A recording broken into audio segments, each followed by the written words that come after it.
उत्तर प्रदेश सरकार के कैबिनेट मंत्री जयवीर सिंह ने मैनपुरी दौरे के दौरान विभिन्न राजनीतिक मुद्दों पर अपनी प्रतिक्रिया दी। पत्रकारों से बातचीत के दौरान उन्होंने विपक्ष शंकराचार्य, अभिमुक्तेश्वरानंद पेपर लीक प्रकरण और गाजीपुर एनकाउंटर को लेकर पूछे गए सवालों का जवाब दिया। दिल्ली में विपक्षी दलों के धरना प्रदर्शन को लेकर पूछे गए सवाल पर जयवीर सिंह ने कहा कि लोकतंत्र में सभी दलों और व्यक्तियों को अपनी बात रखने का अधिकार है। उन्होंने कहा कि प्रधानमंत्री नरेंद्र मोदी के नेतृत्व में देश आगे बढ़ रहा है और भारतीय जनता पार्टी को देश भर में व्यापक जन समर्थन प्राप्त हुआ है। उसके अनुसार वर्ष 2047 तक विपक्ष के लिए कोई विशेष राजनीतिक संभावना दिखाई नहीं देती। शंकराचार्य अभिमुक्तेश्वरानंद के कार्यक्रम में समाजवादी पार्टी के सांसद डिंपल यादव की मौजूदगी पर प्रतिक्रिया देते हुए मंत्री ने कहा कि यह कोई नई बात नहीं है। उन्होंने कहा कि संबंधित नेताओं की गतिविधियों को पूरा प्रदेश और देश देख रहा है और जनता स्वयं उसका आकलन कर रही है। देश का सोना विदेश भेजे जाने संबंधी विपक्ष के आरोपों पर मंत्री ने कहा कि भारतीय रिजर्व बैंक की ओर से स्पष्ट किया जा चुका है कि देश का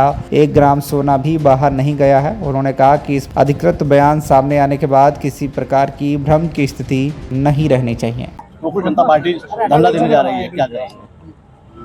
देखिए, किसी भी राजनीतिक दल का, किसी पार्टी का, किसी व्यक्ति का लोकतंत्र है, सब अधिकार होते हैं। लेकिन मैं समझता हूँ कि पूरे देश का नेतृत्व आदरणीय मोदी जिस तरीके से कर रहे हैं, जिस तरीके पूरे देश का जन समर्थन, लोगों का आशीर्वाद और हर प्रदेश का व्यापक रूप से समर्थन भारतीय जनता पार्टी को मिल रहा है, तो फिलहाल 20 साल तक, कम से कम 2047 तक किसी पार्टी का कोई स्कोप नहीं है। मंत्री जी, शंकराचार्य जी कल मैनपुरी आए थे और उसमें देखने को मिला कि समाजवादी पार्टी काफी कुछ उनके संग देखा जा रहा है। सांसद डिंपल यादव भी, तो लेकिन नई बात थोड़ी है। उनका पहले का आचरण या महाकुंभ के बाद का जो आचरण है और जो एक्टिविटीज है वो सब आप देख रहे हो। इस पर हम लोग कोई टिप्पणी नहीं करेंगे। वो सब क्या कर रहे हैं, किस तरह कर रहे हैं, सारा प्रदेश और देश देख रहा है। विपक्ष लगातार सवाल उठा रहा है कि मोदी जी ने देश का करोड़ों और अरबों रुपए का सोना बेच दिया है, क्या कहेंगे? रिजर्व बैंक के गवर्नर का अधिकृत बयान आ चुका है इस पर, इसे पूछने की जरूरत नहीं होनी चाहिए। 1 ग्राम सोना भी देश से बाहर बिक्री नहीं हुआ है, बयान आ गया। सोने की जो मैं दर बहुत बढ़ती चली जा रही है। आम आदमी की भाजपा वाले नकली हिंदू हैं और जो हमारे साथ हैं जो सनातनी को किसने छोड़ दी? शंकराचार्य जी ने कहा। तो समाज का कोई ठेका है क्या? कोई लाइसेंस ले लिया उनने?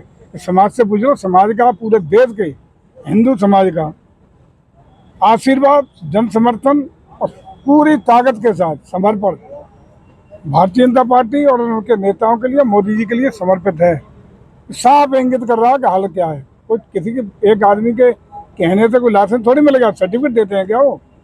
पेपर लीक को लेकर लगातार इस्तीफा मांगा जा रहा है केंद्रीय शिक्षा मंत्री का। जो कार्रवाई होनी थी हो चुकी है, आगे भी कार्रवाई जो जिम्मेदार है उनके खिलाफ होगी। और भविष्य में कभी इस तरह की स्थितियां पैदा न हो, इसके लिए कठोर कदम उठाने का भारत सरकार काम कर रही है। मंत्री डिंपल यादव ने जो गाजीपुर में एनकाउंटर हुआ है उसको लेकर काफी सवाल उठाए हैं, उसकी जांच होनी चाहिए। तो चलो, अब तक अखिलेश जी उठाते थे, कम तो डिंपल ने उठाना शुरू तो कर दिया। सर, कांग्रेस पार्टी के लिए क्या कहना चाहेंगे? जो मैनपुरी से आमिर अली की रिपोर्ट, TV1 इंडिया न्यूज।